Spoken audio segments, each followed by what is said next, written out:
Si esto le hacen a la presidenta, pues ¿qué va a pasar con todas las jóvenes mujeres en nuestro país?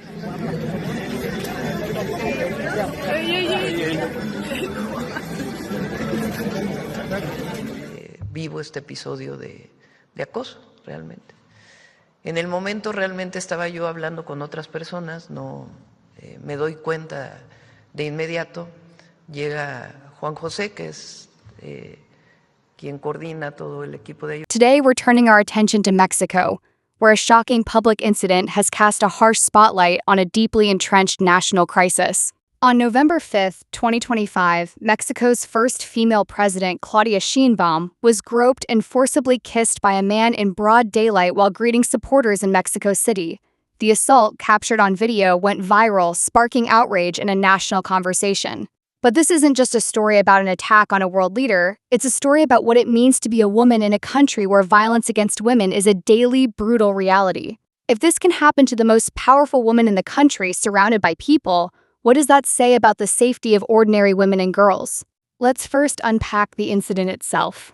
President Sheinbaum, a 62-year-old scientist and former mayor of Mexico City, was on a short walk between meetings in the capital's historic center. Like her predecessor, she often travels with minimal security, making herself accessible to the public. It was during one of these moments, while wading through a crowd, that a middle-aged man, later identified as Uriel Rivera, put his arm around her, touched her chest, and attempted to kiss her. The president is seen on video pushing his hands away before a staff member intervenes. The man, who appeared to be intoxicated, was later arrested. President Sheinbaum's response was swift and firm. She filed a formal complaint and made a powerful public statement saying, and I quote, "If this happens to the president, where does that leave all the young women in our country? No man has the right to abuse women's personal space." She also took aim at a prominent newspaper for publishing images of the assault, calling it a re-victimization and a violation of digital violence laws. This incident, in its brazenness and public nature, serves as a potent symbol. As Ana Yeli Perez of the National Citizen Observatory on Femicide stated, "It's reprehensible, but it's also a significant event and symbolic of what women experience every day. And that daily experience is grim." The groping of the president is a single visible manifestation of a much larger, more violent crisis. Let's look at the numbers. In 2024, the government officially recorded 797 femicides, the murder of a woman because of her gender. The UN reported 852 femicides in 2023, which averages out to more than 2 women killed every single day. And advocates stress that these numbers are likely a significant underestimation. In 2021, a staggering 70% of Mexican women over the age of 15 reported having experienced some form of violence in their lifetime, be it sexual, physical, psychological, or economic. The legal framework to protect them is a patchwork. While femicide is a crime in all 32 federal entities, sexual harassment, the very act committed against the president, is only criminalized in about half of them. This legal inconsistency sends a mixed message about the severity of such violations. This is the reality that has fueled years of feminist protests across Mexico, with activists criticizing the government, including President Sheinbaum's administration, for what they see as lackluster investigations and a failure to bring perpetrators to justice. To truly understand the magnitude of this crisis, we need to look at the faces behind the statistics. In February 2020, the brutal murder of 25-year-old Ingrid Escamilla shocked Mexico and the world. She was killed by her boyfriend in Mexico City, and the graphic details of her death were leaked to the media and published by tabloid newspapers. The images went viral on social media. The horror wasn't just the murder itself, but the way her death was exploited, her dignity stripped away even in death. Hundreds of protesters took to the streets, spray-painting messages on government buildings and the presidential palace. "It's not just Ingrid. There are thousands of femicides," said Lilia Florencio Guerrero, whose own daughter was violently killed in 2017. The protests were a cry of desperation, a demand for the government to acknowledge what activists had been saying for decades, that women in Mexico are dying and the state is failing to protect them. Just days after Ingrid's murder, a 7-year-old girl named Fatima Aldriguet disappeared after leaving school in Mexico City. Her body was found days later, showing signs of abuse and torture. The death of a child, so young and innocent, amplified the national outrage. These weren't isolated incidents. In 2019 alone, the Mexican government recorded over 1,000 femicides, a 10% increase from the previous year. These cases galvanized a movement that had been building for years. The phrase ni una menos, which translates to not one less or not one more, became a rallying cry. The movement originated in Argentina in 2015 after the murder of 14-year-old Chiara Páez, but it quickly spread across Latin America, including Mexico. The slogan itself was inspired by Mexican poet and activist Susana Chavez, who in 1995 wrote Ni una muerta más, not one more woman dead. Tragically, Chavez herself was murdered in 2011 in Ciudad Juárez, the city that has become synonymous with femicide in Mexico. The women's movement in Mexico has a long and painful history.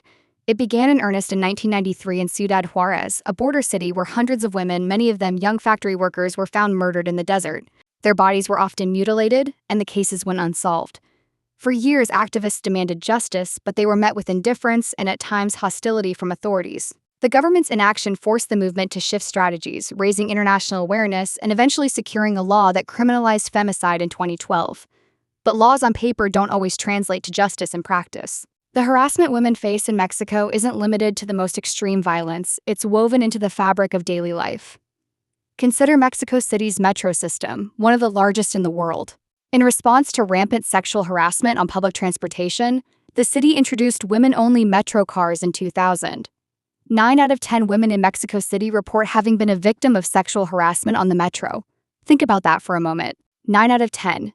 The women-only cars were meant to be a solution, a safe space, but they also represent a troubling reality, that women need to be physically separated from men just to travel safely to work or school. President Sheinbaum herself has spoken about her own experiences with harassment. After the recent assault, she revealed that she had similar experiences when she was just 12 years old, using public transportation. This is the lived reality for women in Mexico. Harassment begins in childhood and continues throughout their lives. To understand why this violence is so pervasive, we have to look at the cultural bedrock of machismo. This isn't just about individual bad actors. It's a deeply ingrained set of social beliefs that uphold male superiority and dominance. Its roots run deep, with some historians tracing it back to the Spanish conquest and the subsequent colonial legal systems like the French Civil Code, which legally defined women as dependents of men. This culture of machismo manifests in stark societal imbalances. Even today, women in Mexico spend, on average, 40 hours a week on domestic duties compared to just 10 for men. 75% of men still report being the head of the household. This isn't just a historical artifact, it's a living, breathing part of the social fabric that normalizes female subservience and, in its most toxic form, male aggression. Carmen Contreras, a government researcher, has explained that machismo paves the way for gender-based discrimination from a young age, creating disparities in education, labor, and even representation in art and media. When strong female characters are absent from movies and television, when girls are taught from childhood that their role is to serve, the message is clear: women are less valuable than men. Compounding this is the brutal reality of the ongoing drug war. The rise in organized crime has seen a parallel and staggering increase in gender-based violence. Women are not only direct targets, but also become collateral damage in a conflict fueled by corruption and narcopolitics. The very institutions meant to protect them, the police and the state, are often compromised, leaving women in a terrifying double bind. Ciudad Juárez, the city where the femicide crisis first gained international attention, is also home to the Juárez drug cartel, which conducted vast narco operations, money laundering, and homicides for roughly 25 years. The city is part of the Golden Triangle, where the states of Chihuahua, Durango, and Sinaloa engage in massive drug production and trade. Local governments have been known to turn a blind eye to cartel operations in exchange for bribes. In one famous trial, a police officer admitted that nearly every person in his unit was entangled with the cartels. The violence has only escalated. During the presidency of Enrique Peña Nieto, who took a more passive approach to combating organized crime, Mexico broke records in terms of homicides and violence. The connection between cartel violence and gender-based violence is undeniable. When the rule of law collapses, when corruption is rampant, women are among the most vulnerable. So, where does that leave President Sheinbaum? Her presidency is a paradox. She is a symbol of immense progress, a scientist, a Nobel Peace Prize co-recipient, and the first woman to lead Mexico. She has taken some steps, such as creating the new Federal Ministry for Women and promising an anti-femicide prosecutor's office. After the assault, she immediately called for a review of sexual harassment laws across all states. Yet she is also criticized by feminist groups who feel she hasn't done enough, that her policies lack specific, forceful measures to dismantle the structures that enable this violence. She is the political protege of Andrés Manuel López Obrador, a president who was often dismissive of feminist movements. When women protested during his presidency, he sometimes accused them of being politically motivated or funded by his opponents. And in a move that has drawn both praise and concern, Sheinbaum has refused to increase her security detail, insisting she must remain close to the people. Her challenge is monumental. She must navigate a country where the economy is growing, but as one analyst noted, women's safety is decreasing almost perpendicularly to it. She must confront a culture of machismo, a compromised justice system, and the pervasive violence of organized crime, all while carrying the symbolic weight of being the nation's first female leader. The assault on President Sheinbaum was a shocking public violation, but its true significance lies in the light it shines on the millions of private violations that happen every day away from the cameras. It has forced a national reckoning with a question that has been asked in protests and whispered in homes for years. When will women in Mexico be safe? The answer will depend not just on the actions of one president, but on a profound cultural and systemic shift. It requires legal reform, yes, but also a deep, honest confrontation with the machismo that fuels the violence. It requires a justice system that holds perpetrators accountable and a society that refuses to look away. It requires men to recognize their role in perpetuating or challenging these norms. And it requires the international community to pay attention, not just when a president is assaulted, but when ordinary women are killed, harassed, and silenced every single day. The women of Mexico have been fighting for decades. They have marched in the streets, spray-painted their demands on government buildings, and chanted "Ni una menos" until their voices were hoarse. They have buried their daughters, their sisters, their mothers, and they are still fighting. The world is watching, and more importantly, the women of Mexico are waiting. Thank you.